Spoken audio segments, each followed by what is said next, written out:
Well, welcome to another amazing edition of Joe's Tutes. I'm Joe, your happy host. In this video, we're going to look at the often daunting task of playing chords in a song, but actually making them sound like a song. For those of you who are just starting out on guitar, you might be finding that playing chords in a certain sequence, well, that's one thing, but for some reason, we don't always hear the song in the chords behind it. And so we ask ourselves, well, am I missing something? And what often we are missing is the element of time. See, on one hand, you need to know the chords that you're playing. But on the other hand, you need to know when you play those chords so that it all sort of comes together in a song.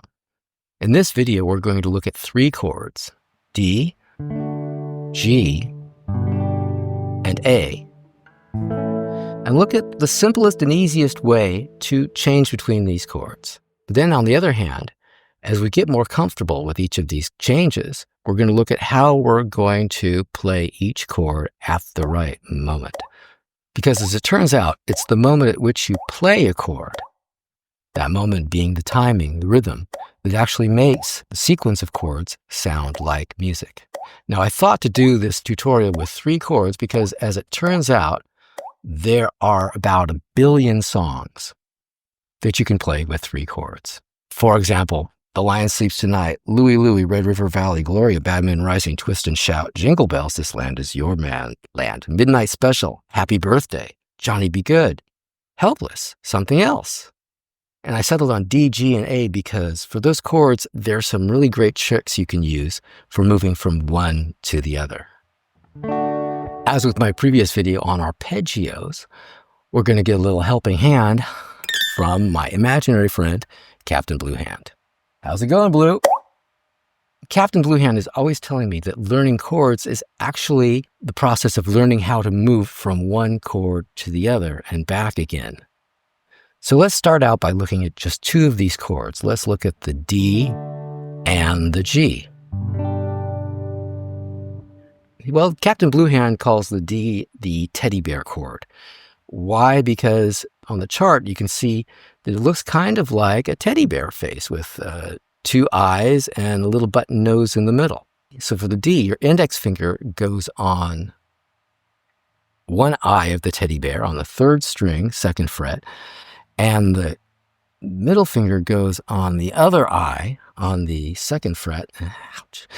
And then your 3rd finger, the ring finger, goes in the middle on the 2nd string, 3rd fret, on the little button nose. And you play this chord by just playing the D, the G, the B, and the E string. 4, 3, 2, 1. Now, as I play a chord, you could almost say that it's music, but it's actually missing the aspect of time. Adding timing, putting timing into your music, can be as simple as counting from, let's say, 1 to 4, and then over and over again, like 1, 2, 3, 4, 1, 2, 3, 4. And you could, for instance, play your chord every time you say 1. And so what we end up with is 1, 2, 3, 4, 1, 2, 3, 4, 1, 2, 3, 4, 1, 2, 3, 4. Well, it sounds quite a bit like music to me. It's as if we were before standing by the side of the road, but now we're cruising down the highway. Now we're going to move to D to G, and there's a little trick that I'm going to show you. Let's say we have the D chord, okay?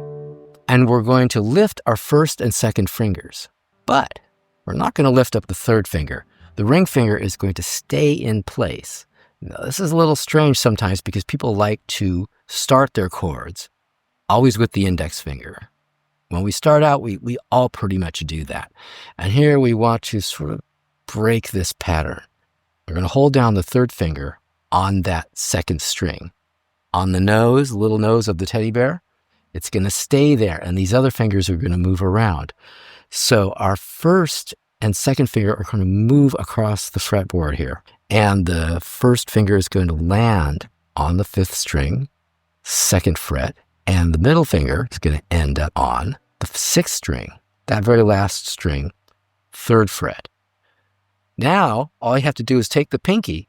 It's going to come right down on the 1st string, 3rd fret. And what do you know? You have a G chord. And we're going to give it a strum. All right.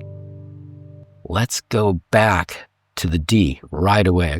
Let's lift up our first 2 fingers. In fact, maybe we can even lift up the pinky here. And we're going to move our index here back to the teddy bear's eye on the 3rd string, and the middle finger here on the 1st string. And we're back on the D. All right. This might be a good moment to hit the pause button on the video so you can try going back and forth from D to G and then back to D. Get as comfortable as you can with it. And when you feel ready, come back, hit play, because things are going to get really exciting at this point. See you in a bit. Like I said, this is where things are going to get really exciting because we're going to introduce the aspect of time. We start out by playing a chord, but when we play that chord, we say 1, 1. And we're going to continue counting to 4.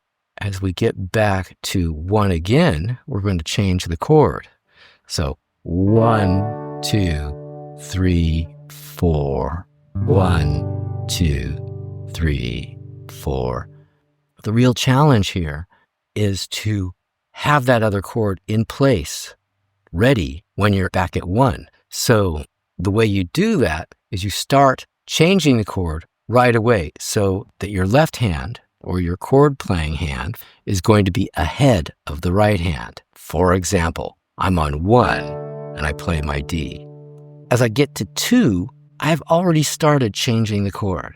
By the time I get to 4, I'm practically there with the G. That way, when I say 1 again, hey, I'm already there. And we're playing the G chord. Let's have Captain Bluehand show us this. 1, 2, 3, 4. 1, 2, 3, 4. Back again. 1, 2, 3, 4. 1, 2, 3, 4.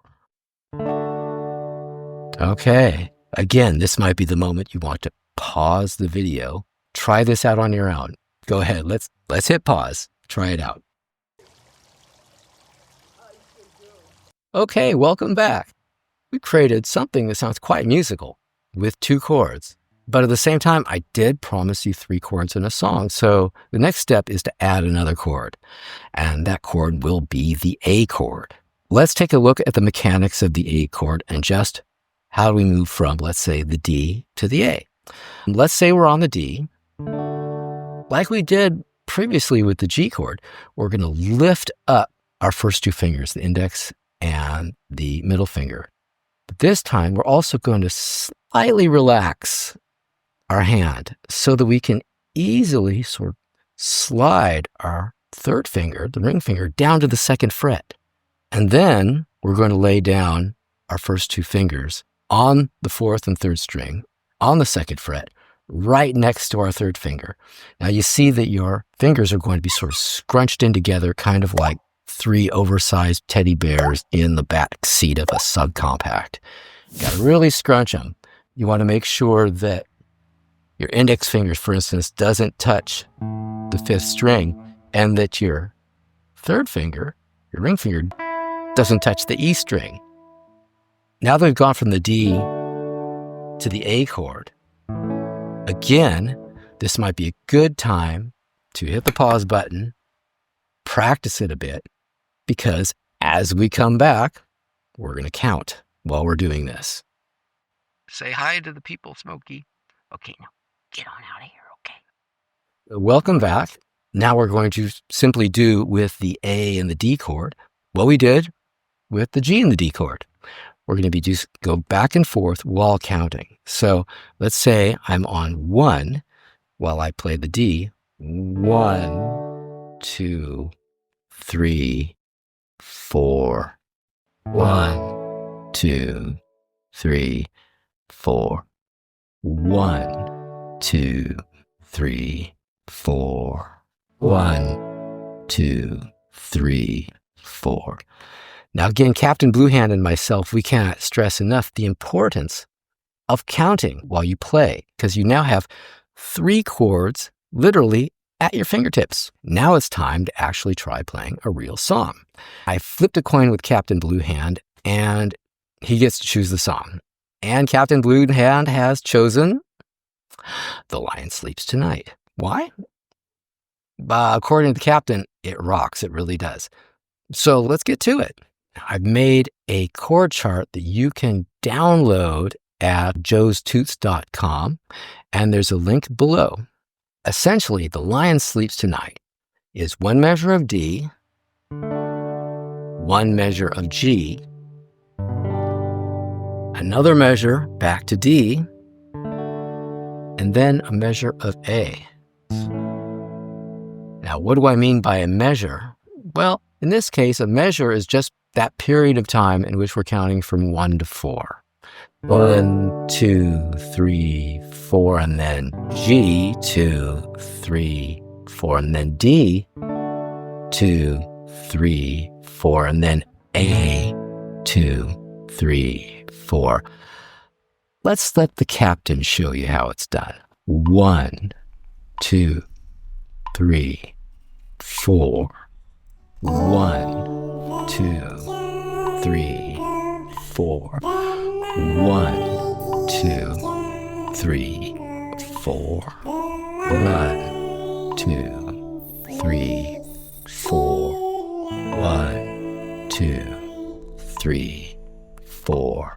1, 2, 3, 4. 1, 2, 3, 4. 1, 2, 3, 4. 1, 2, 3, 4.